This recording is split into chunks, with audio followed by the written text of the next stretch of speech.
ایک بڑے عظیم بزرگ ہیں، ان کا نام ہے امام جلال الدین سیوطی رحمۃ اللہ تعالی علیہ۔ امام جلال الدین سیوطی ان کا نام ہے، نام یاد رہے گا، کچھ نہیں تو امام صاحب تو یاد رہے گا، یہ نہیں تو جلال الدین یاد رہے گا۔ یہ بہت بڑے بزرگ ہیں، ایک قبرستان کے قریب سے گزرے تو انہوں نے کیا دیکھا کہ ہر قبر میں روشنی نظر آ رہی تھی۔ سبحان اللہ کہہ سکتے ہو؟ ہر قبر میں روشنی نظر آ رہی تھی۔ امام جلال الدین فرماتے ہیں میں نے دیکھا تو بڑی لمبی قبرستان تھی، ہر قبر میں چراغ، ہر قبر میں روشنی تھی۔ کہتے ہیں میں بڑے اچنبے میں پڑ گیا، تعجب خیز ماحول ہے۔ پھر میں نے کیا دیکھا، اسی قبرستان میں ایک قبر میں زیادہ روشنی نظر آ رہی تھی۔ سب قبروں میں کچھ روشنی تھی، ایک قبر میں زیادہ روشنی تھی، اور انہیں قبر کے مردوں سے بات کرنے کا علم تھا، جسے کشف قبور کہتے ہیں۔ یہ بڑے پہنچے ہوئے بزرگ تھے، عالم دین تھے، ان کی ولایت پر ان کا علم غالب تھا، تھے بہت بڑے اللہ کے ولی۔ سمجھ رہے آپ کہتے ہیں کہ جس قبر میں روشنی زیادہ نظر آ رہی تھی میں اس کے قریب گیا، میں نے جانے کے بعد سلام کیا، قبر کے مردے نے جواب دیا، وہ اللہ والا تھا، اس نے جواب دیا۔ جواب دینے کے بعد میں نے پوچھا کہ میرا ایک سوال ہے، اس نے کہا آپ کو کیا سوال ہے؟ میں نے قبر کے مردے سے کہا اس قبرستان کی ہر قبر میں روشنی کیوں ہے؟ اس قبرستان کی ہر قبر میں روشنی کیوں ہے؟ دیکھنا کتنے لوگ ہیں جو سبحان اللہ کہتے ہیں، اور اس سبحان اللہ کا ثواب اس چھوٹی سی بستی میں جو بھی مرحومین اپنی قبروں میں ہیں، میری ماں بہنوں کی ماں بہنوں کے، ان کے باپ ماں کی صورت میں، یا آپ کے بھائی باپ کی صورت میں، اللہ ان کی روح کو نظر فرما دے گا۔ دیکھنا کتنے لوگ بولتے ہیں سبحان اللہ۔ بولے بتائیں کہ آپ اس قبرستان کی ہر قبر میں روشنی کیوں ہے؟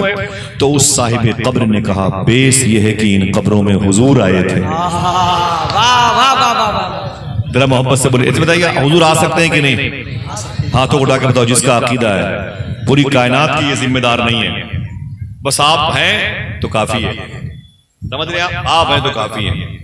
حضور آ سکتے ہیں کہ نہیں؟ اور حضور آ جائیں مسکرا دیں تو روشنی پھول سکتی ہے کہ نہیں؟ روشنی پھل سکتی ہے کہ نہیں؟ روشنی چٹک سکتی ہے کہ نہیں؟ میرے آقا کے بارے میں اس نے کہا ہے اے جلال الدین سن، ان قبروں میں، زور سے بولے، ان قبروں میں حضور آئے تھے، اس لیے ان قبروں میں روشنی ہے۔ بولے بات تو سمجھ میں آ گئی، لیکن یہ بتا تیری قبر میں روشنی زیادہ کیوں ہے؟ تیری قبر میں روشنی زیادہ کیوں ہے؟ تو اس صاحب قبر نے ایک جملہ کہا، پھر کوئی خاموش نہ رہے، پھر کوئی خاموش نہ رہے، بتا تیری قبر میں روشنی زیادہ کیوں ہے؟ تو اس صاحب قبر نے کہا اے امام جلال الدین سیوطی بیس یہ ہے میری قبر میں حضور آئے بھی تھے، مسکرائے بھی تھے۔ میری قبر میں حضور آئے بھی تھے، مسکرائے بھی تھے۔ کتنے لوگ ہیں جو اپنے ہاتھ اٹھا کے یہ نعرے لگا سکتے ہیں نور والا آیا ہے، نور لے کے آیا ہے، نور والا آیا ہے، سب کی آواز آنی چاہیے، نور والا آیا ہے، نور لے کر آیا ہے، اونچی آواز میں، نور والا آیا ہے، نور لے کر آیا ہے۔ سبحان اللہ۔ دعا کرو کبھی ہمارے گھر ایسے ہوں کہ حضور آ جائے، ہماری بہن بیٹیوں کی راتیں درود پڑھتے ہوئے گزریں تو حضور آ جائے۔ ہمارے ماں باپ نے دعائیں مانگی ہیں، سنا ہے آپ ہر عاشق کے گھر تشریف لاتے ہیں، میرے بھی گھر میں ہو جائے چراغاں یا رسول اللہ۔ لیکن افسوس یہ ہے، صوفی سلطان میاں فرماتے ہیں آج بیوی ہے، بہو ہے، بیٹی ہے، بیٹے ہیں، سب کے کمروں سے رات کے 12-1 بجے تک گانے بجانے کی آواز آتی ہے۔ ایک بوڑھی ماں نے دعا مانگی ہے کاش حضور میرے گھر میں آ جائے۔ ایک بوڑھے باپ نے مسجد میں جا کے رو کے دعا مانگی حضور میرے غریب گھر پہ قدم رکھ دیں، حضور آنا چاہتے ہیں، حضور کو دعوت دی گئی ہے، ماں باپ نے دعوت دی، حضور نے دعوت قبول کر لی، آنا چاہتے لیکن گھر کیسا ہے؟ ہر کمرے سے گانے بجانے کی آواز آ رہی ہے۔ صوفی صاحب کہتے ہیں رات کے 2-2 بجے تک موبائل ہماری انگلیوں میں قید رہتا ہے، جب انگلیاں تھک جاتی ہیں موبائل گر جاتا ہے تو ہم سو جاتے ہیں۔ صوفی صاحب کہتے ہیں یار تم تو سو جاتے ہو لیکن رات بھر مدینے والے آقا تیرے درود کا انتظار کرتے رہتے ہیں، حضور تیری آواز کو سننا چاہتے ہیں۔ 3-3 گھنٹے تک موبائل کی اسکرین پر انگلیوں کو ٹچ کر کے اپنی حرکت قلب کو خاموش ترکیب کی طرف لے جانے والوں، سوچو حضور تمہاری درود کا انتظار کرتا۔ میری بہنوں تمہاری بڑی ذمہ داریاں ہیں، سنیں آپ۔ وہ کہتا ہے کہ نور والا آیا ہے، نور لے کر آیا ہے۔ جواب سمجھ میں آ گیا؟ پھر امام جلال الدین سیوطی نے پوچھا اچھا یہ بتا کہ تیری قبر میں حضور مسکرائے کیوں تھے؟ سوال ہے کہ نہیں؟ بولو بھائی، تیری قبر میں حضور مسکرائے کیوں تھے؟ تیری قبر میں حضور مسکرائے کیوں تھے؟ تو وہ کہتا ہے جو اب میرے بھائیوں کا کل چائے خانے پر جواب ہوگا، وہ بہنیں جو 10 روپے دوپٹے میں باندھ کر کے ٹہلتی ہیں اپنے بچوں کو دینے کے لیے، یہ چندے والے پہنچ جاتے ہیں۔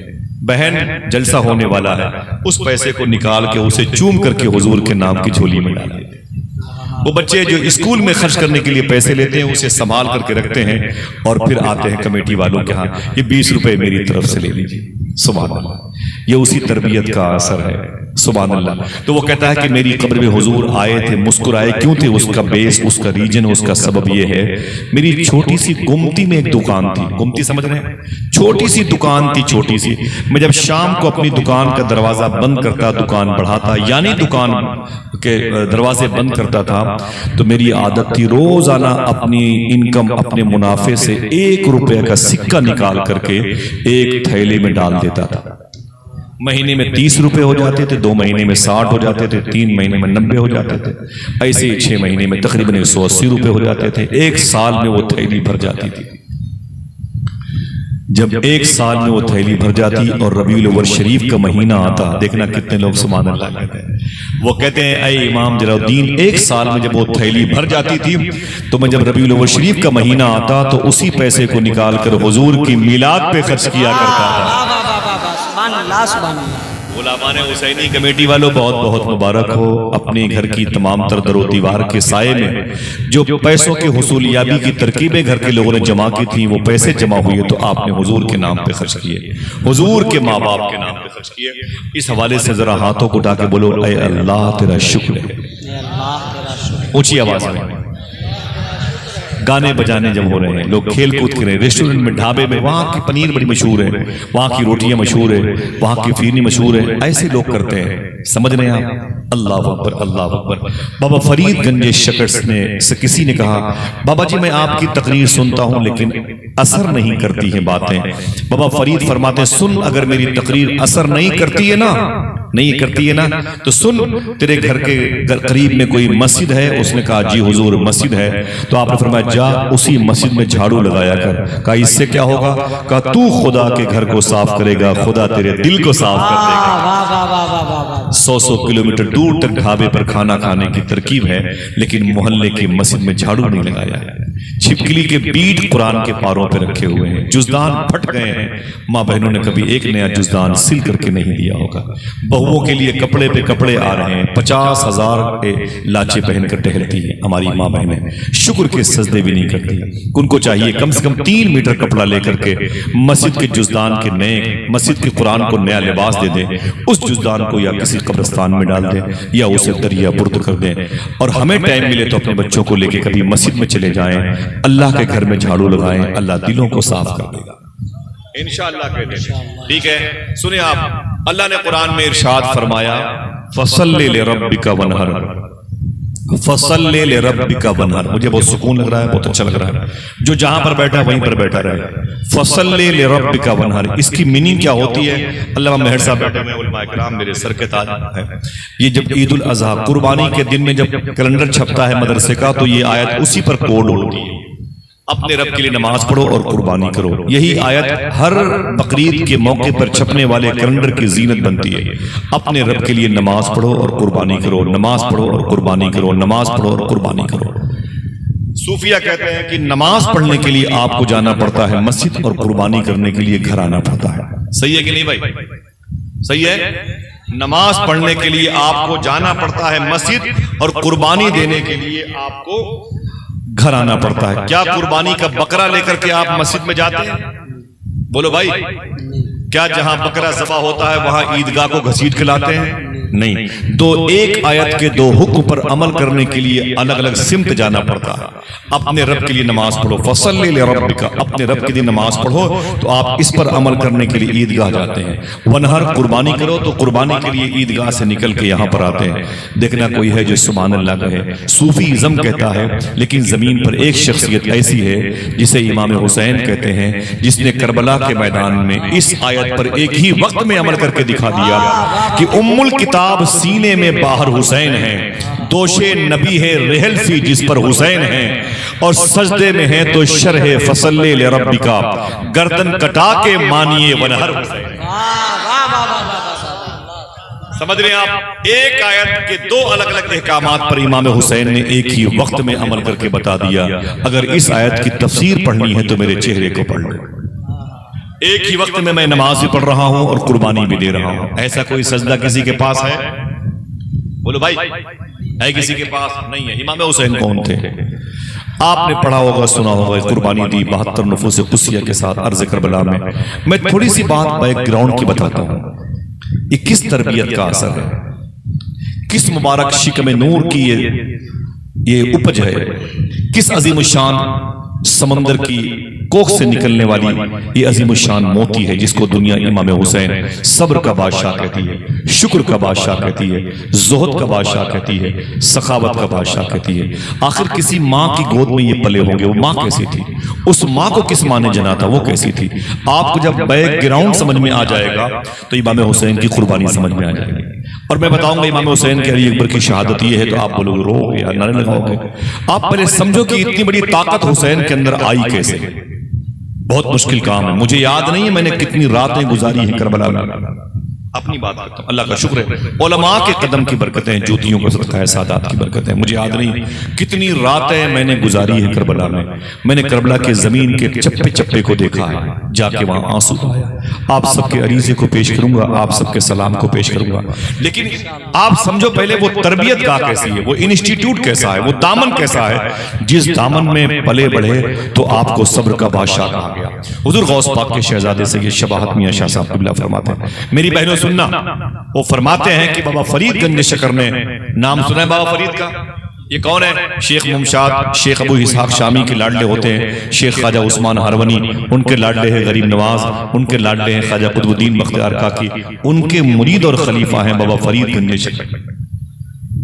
لاہور سے 250 کلومیٹر کے فاصلے پر، پاک پٹن شریف میں ساہیوال سے 45 کلومیٹر کے فاصلے پر آرام کر رہے ہیں۔ ان کے دو لاڈلے خلیفہ ہندوستان کے بادشاہ ہیں جنہیں دنیا سرکار محبوب الہی کہتی ہے، سرکار صابر پاک کہتی ہے۔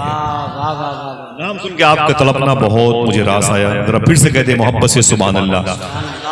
انہی کے پوتے کا نام خواجہ نصیر الدین چراغ دہلوی ہے، انہی کے پر پوتے کا نام خواجہ بندہ نواز گیسو دراز ہے، انہی کے سلسلے کے عظیم الشان بزرگ ہیں خواجہ فخر الدین فخر العارفین جو دہلی میں لیٹے ہوئے ہیں، انہی کے سلسلے کے عظیم بزرگ ہیں جن کو سرکار نور محمد محاربی کہا جاتا ہے، انہی کے سلسلے کے عظیم بزرگ ہیں جن کو شیخ سلیمان توسوی کہا جاتا ہے، انہی کے لاڈلے ہیں غازی میاں جن کو شیخ عبد الرحمن کہا جاتا ہے۔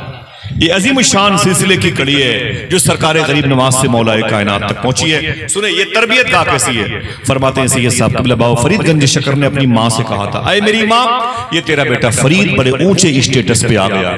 دیکھنا کون کہتا ہے سبحان اللہ۔ بابا فرید فرماتے ہیں میری ماں سن، آج جو مجھے دیکھتا ہے وہ کلمہ پڑھ لیتا ہے، اور ہمارے پاس جو بیٹھتا ہے وہ حرام خور ہو جاتا ہے۔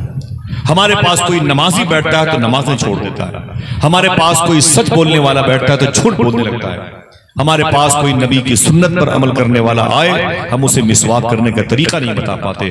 بابا فرید کیسے تھے؟ اپنی ماں سے کہتے ہیں میری ماں، آج تیرے بیٹے کا یہ عالم ہے کہ جو مجھے دیکھتا ہے وہ کلمہ پڑھ لیتا ہے، شرابی دیکھتا ہے تو وہ توبہ کر لیتا ہے، حرام کھانے والا مجھے دیکھتا ہے تو اسے سچی صدق مقال کی رزق حلال کی توفیق مل جاتی ہے۔ ماں نے کہا میرے بیٹے اس میں تیرا کوئی کمال نہیں ہے، جو بھی کمال ہے وہ میرا کمال ہے۔ میری بہنوں سننا، تمہاری بڑی ضرورت ہے اس وقت دین کو، اور تمہیں دین کی ضرورت ہے۔ یہ جلسے بلا وجہ نہیں ہوتے، پاگل نہیں ہے جلسہ کرنے والے، یہ اپنی نیابت سے جلسے کو رنگ و روغن بخشنے والے۔ اس کے کتنے فوائد ہیں الحمدللہ رب العالمین، وہ آپ کو پتہ چلے گا میدان محشر میں۔ یہ نیکی تو میرے مولا ہم نے کی ہی نہیں تھی، یہ میری فہرست میں کیسے آ گئی؟ تو فرشتے کہیں گے اس مجلس میں تو بیٹھا ہوا تھا، اونگ رہا تھا، سبحان اللہ کہہ رہا ہے، یہ وہ نیکی تیرے کام آ رہی ہے۔ فرماتے ہیں بابا فرید میری ماں میرا کمال ہے میرا۔ ماں نے کہا نا بیٹے اس میں تیرا کوئی کمال نہیں ہے۔ فرماتے ہیں بابا فرید میرا کمال ہے، ایک پیر پہ کھڑے ہو کے اللہ اللہ اللہ کے نعرے لگاتا ہوں، اپنی روٹیاں غریبوں کو دیتا ہوں، اپنے لباس اتار کے ننگوں کو دے دیتا ہوں، ساری محنتیں میں کرتا ہوں، تیرا کمال کیا ہے؟ بابا فرید فرماتے ہیں سن، میری ماں نے کہا اے میرے بیٹے سن، دیکھنا کون کہتا ہے سبحان اللہ، اگر بچپن میں تجھے وضو کر کے دودھ نہ پلایا ہوتا تو یہ کمال تیرے اندر نہ پیدا ہوتا۔ اگر حسین شہید اعظم ہے تو کوئی خاص بیس ہوگا، کوئی ریجن ہوگا۔ اگر حسین سید الصابرین ہے تو وجہ کیا ہے؟ اگر حسین سید الشاکرین ہے تو ریجن کیا ہے؟ آئیے اس ریجن کا پتہ لگائیں۔ قرآن کہتا ہے اپنے رب کے لیے نماز پڑھو اور قربانی کرو۔ بعد میں اس آیت کی تصویر جھلکے گی انشاءاللہ، آپ دیکھیے گا۔ سنیں، میں تھوڑی سی بات کرتا ہوں بیک گراؤنڈ کی۔ 12 دنوں تک آپ نے تقریریں سماعت کی ہیں۔